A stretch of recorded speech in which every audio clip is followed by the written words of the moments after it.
Bueno, decíamos que el sistema político europeo feudal, que consistía en una pirámide en cuya cúspide estaba el rey, que no era más que un noble más sobre una pequeña base territorial y que dependía en su poder de los contratos, de los pactos, de las vinculaciones múltiples que tenía con otros nobles, duques, condeses, marqueses, etc.,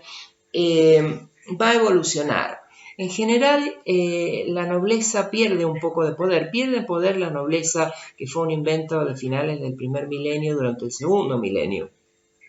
de nuestra era cristiana. Y fundamentalmente pierde poder porque aparecen por debajo otros actores sociales, como por ejemplo la pequeña nobleza, los caballeros, la clase burguesa, en las iglesias regionales, y sobre todo y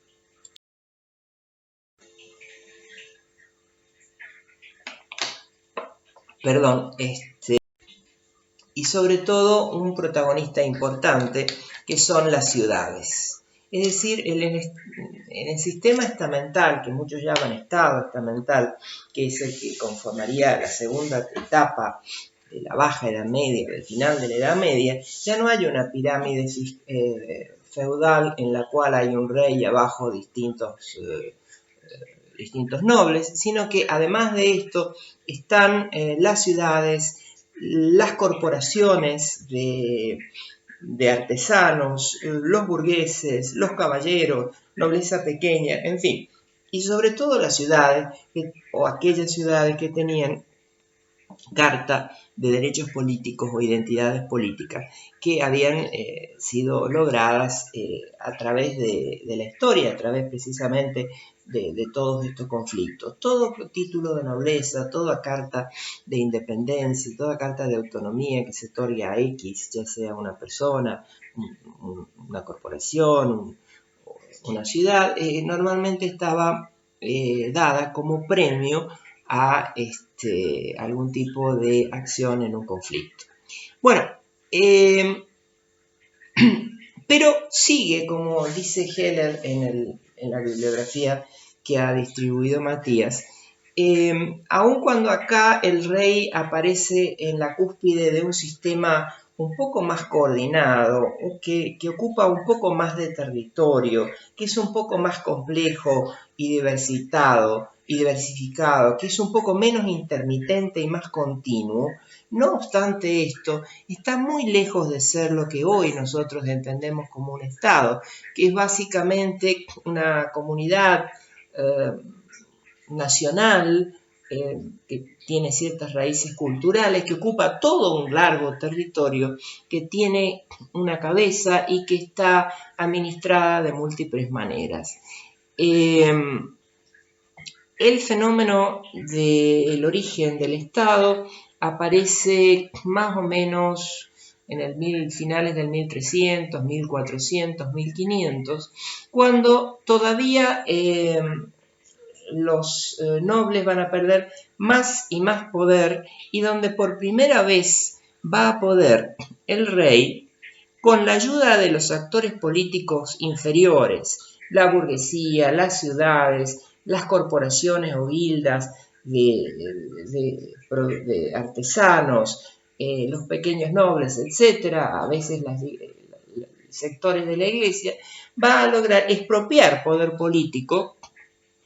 a los nobles. Entonces se va a convertir ya no simplemente en un noble, el más importante entre nobles, sino un primo inter pares, sino que va a ser realmente la cabeza visible de una organización que ocupa, ahora ya sí, ocupa el territorio. Tenemos que entender, para entender lo que es el origen del Estado, tratar de imaginarnos una realidad política en donde un territorio determinado, lo que llamaríamos, no sé, la península X, lo que hoy es Argentina, lo que hoy es Francia, lo que hoy son las Islas Británicas, etcétera, que esté intermitentemente ocupado, que hayan regiones entre un polo de poder y otro en donde no se puede decir estoy bajo la jurisdicción de A o de B, y lo contrario, es decir, un territorio que esté totalmente por debajo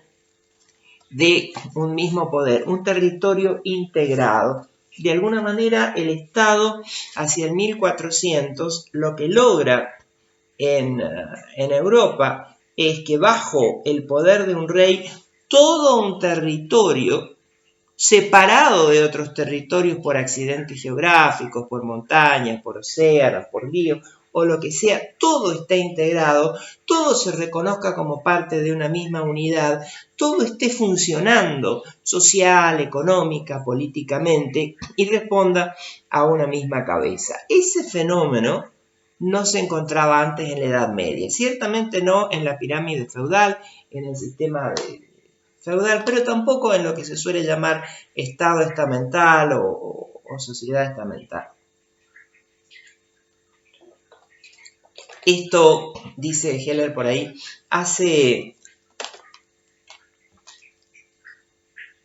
es el comienzo de lo que podríamos llamar las conciencias históricas contemporáneas de lo político.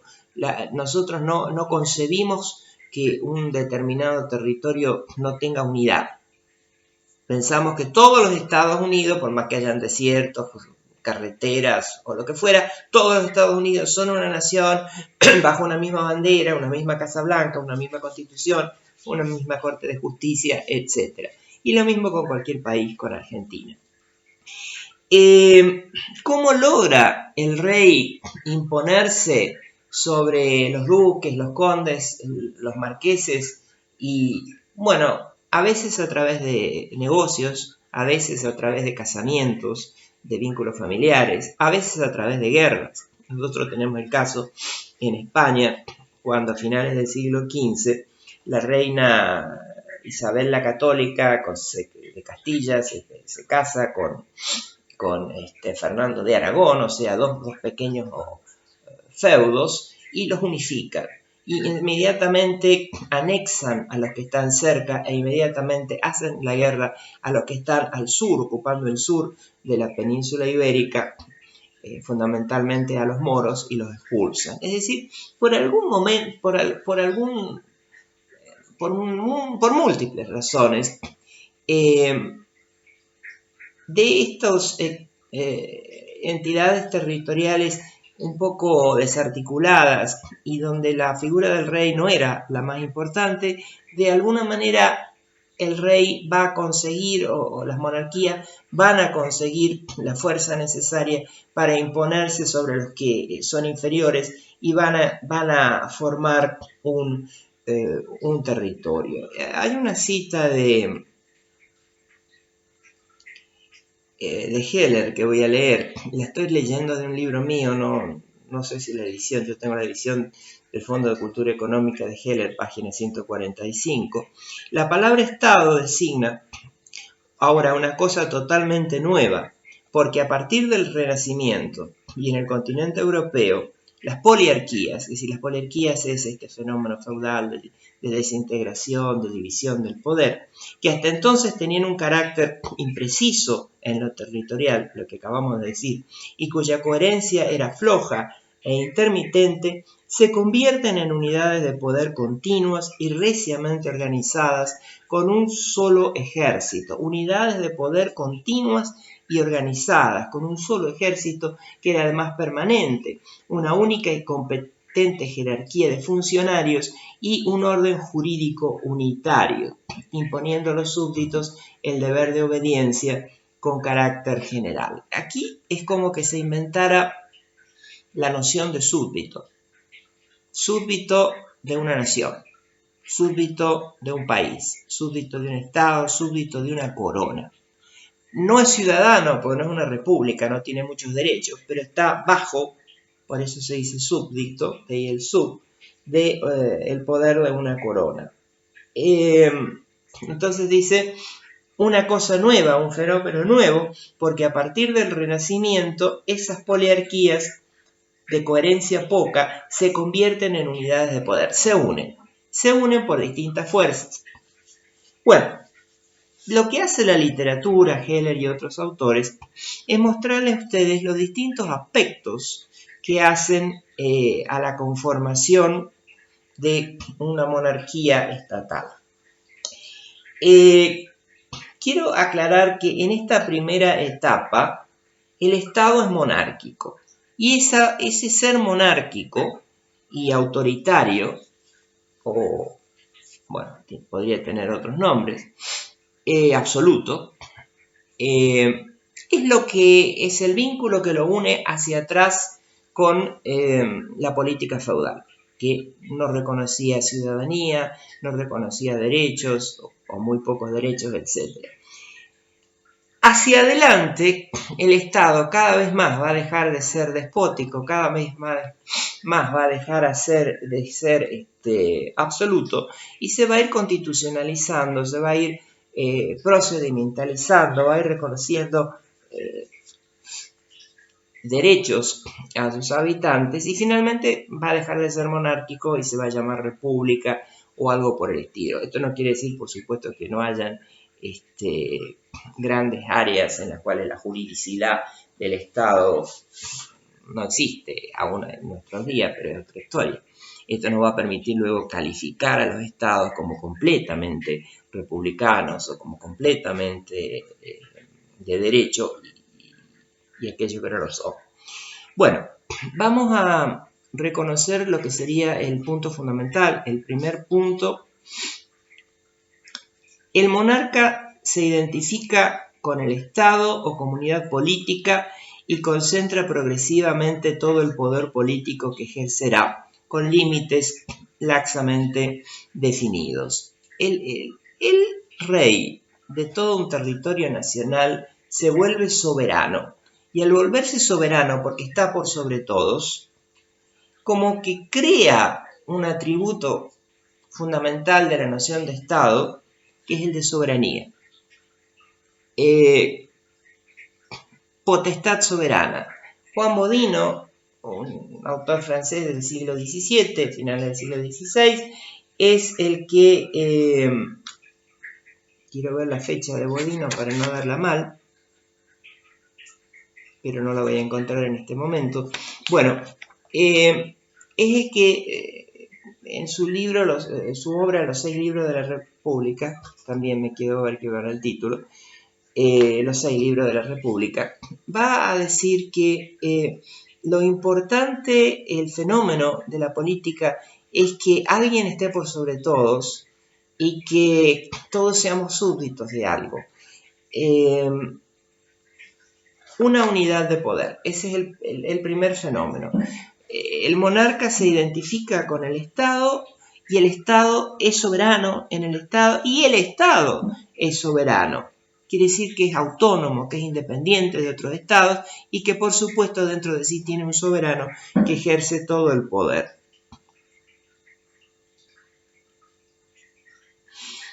Un segundo aspecto me parece muy importante, sobre todo en una facultad de Derecho, y les pido perdón por estar con esta nariz así. Voy a tener que... Estoy acosado por un resfrío alérgico, que no es nada bueno en estas épocas de pandemia.